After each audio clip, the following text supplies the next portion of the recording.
Selamat siang, perkenalkan nama saya Samuel Luman Bintang Mandurung dengan NIM 190306122, kelas Peternakan B 2019. Di sini saya akan menjawab pertanyaan dari soal ujian yang diberikan oleh Bu Vidi untuk jawaban dari produksi ternak unggas. Nah, untuk soal pertama, pertanyaannya adalah gambarkan dan jelaskan sistem pencernaan dari ayam. Nah, sebelumnya kita akan menggambarnya di dalam kertas kosong. Nah, di dalam kertas kosong kita akan menggambar sebuah pencernaan ayam. Sebelumnya saya akan menggambarnya terlebih dahulu.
Nah, saya sudah menggambar sebuah dari sistem pencernaan ayam.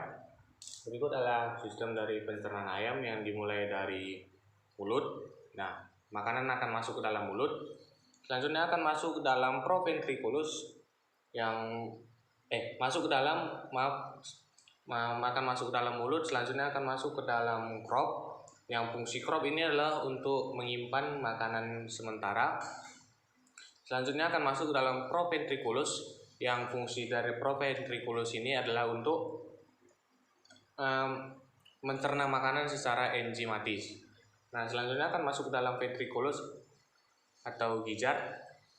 Nah, di dalam gizzard ini terjadi proses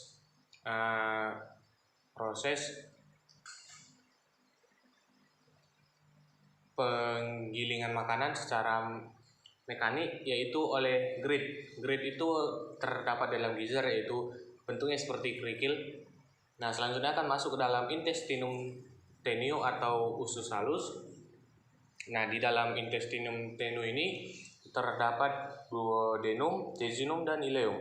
Di duodenum terjadi proses penyerapan sari-sari makanan. Nah, selanjutnya akan masuk ke dalam jejunum. Nah, di jejunum terjadi proses penyerapan dari lemak. Selanjutnya akan masuk ke dalam ileum. Nah, selanjutnya akan masuk ke dalam rektum dan kolon. Nah, di ini ada seka yang tidak terjadi apa-apa, atau seka tersebut juga dengan usus buntu. Selanjutnya ada rektum. Di sini terjadi penyerapan makanan tapi sisa-sisanya saja, dan akan masuk ke kolon dan akan masuk ke kloaka. Nah, selanjutnya saya akan menjawab pertanyaan dari nomor 2, yaitu jelaskan dan gambar sistem dari reproduksi jantan dan betina. Nah, sebelumnya saya akan menggambar di kertas kosong dari sistem reproduksi jantan dan betina. Sebelumnya saya akan menggambarnya terlebih dahulu.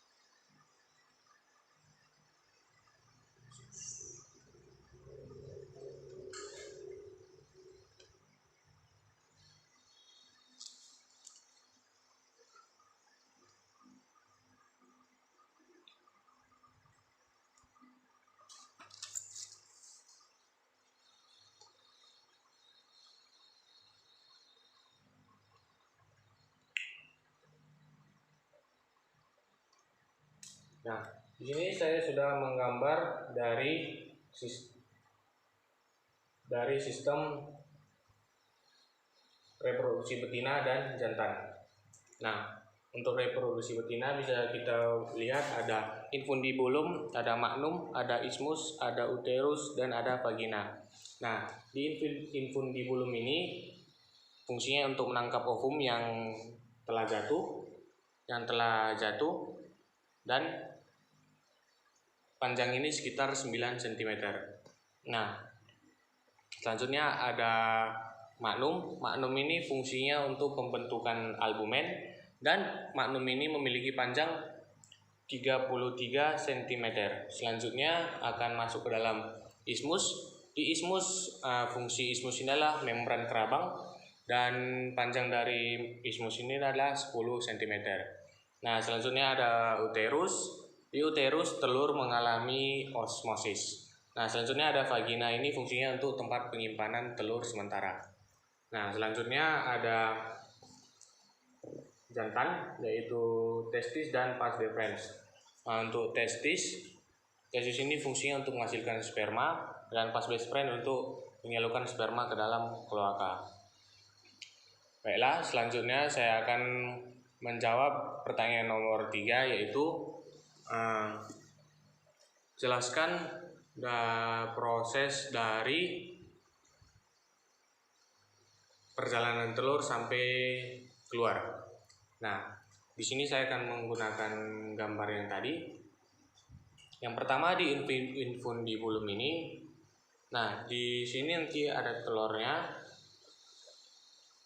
Nah, telur ini akan masuk ke dalam infundibulum, dan di infundibulum ini terjadi yolk yang diam untuk selama 10-15 menit.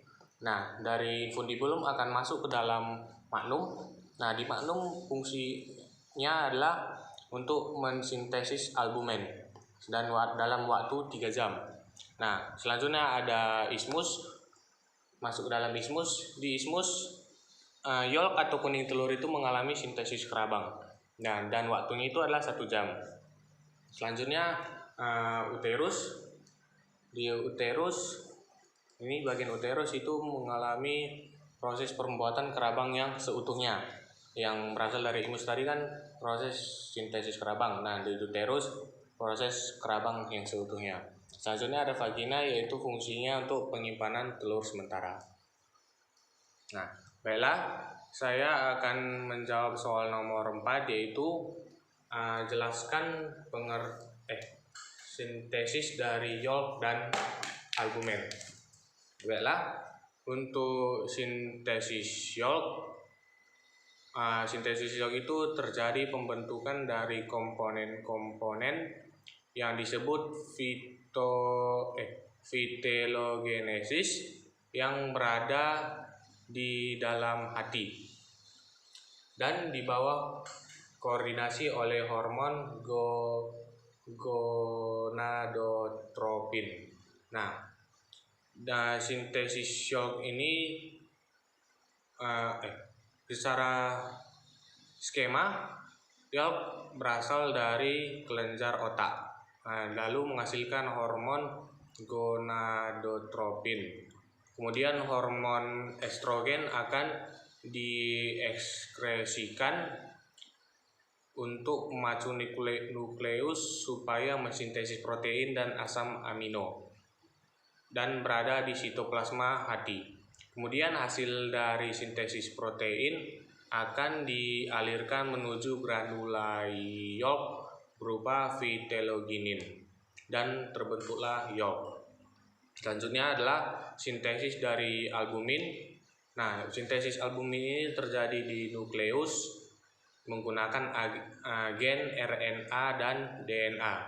Selanjutnya akan menuju ke dalam ribosom dan akan mensekresikan mRNA dan menyatu dengan asam amino menjadi asam amino rantai peptida, dan selanjutnya akan masuk ke dalam sitoplasma, dan di sitoplasma menghasilkan komponen albumin yang disebut ovoalbumin,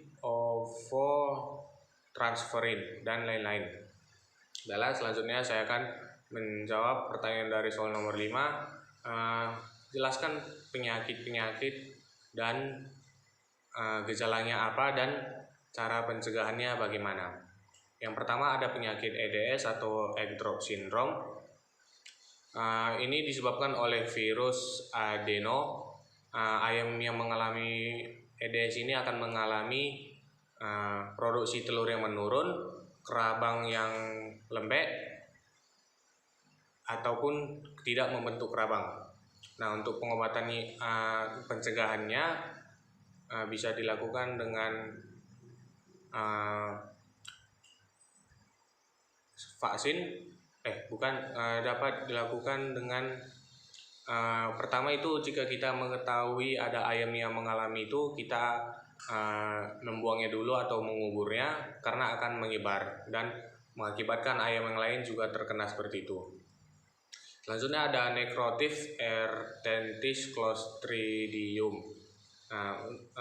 Ini necrotic ehrdentis. Disebabkan oleh bakteri Clostridium perfringens. Untuk gejala dari penyakit ini ada diare, lesu, kadang disertai dengan kematian mendadak.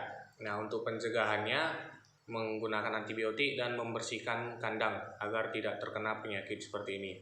Selanjutnya ada penyakit Leusocitogeonosis disebabkan oleh protozoa, yaitu Leusocitogeon sp.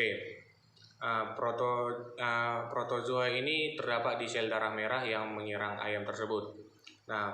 Untuk gejala klinisnya ada diare, hilang nafsu makan, bahkan kematian mendadak.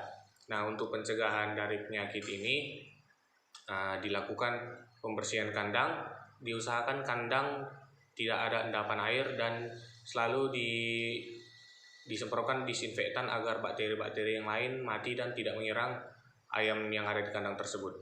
Baiklah, sekian dari jawaban saya. Bila ada kata-kata yang salah mohon dimaafkan. Terima kasih, selamat siang.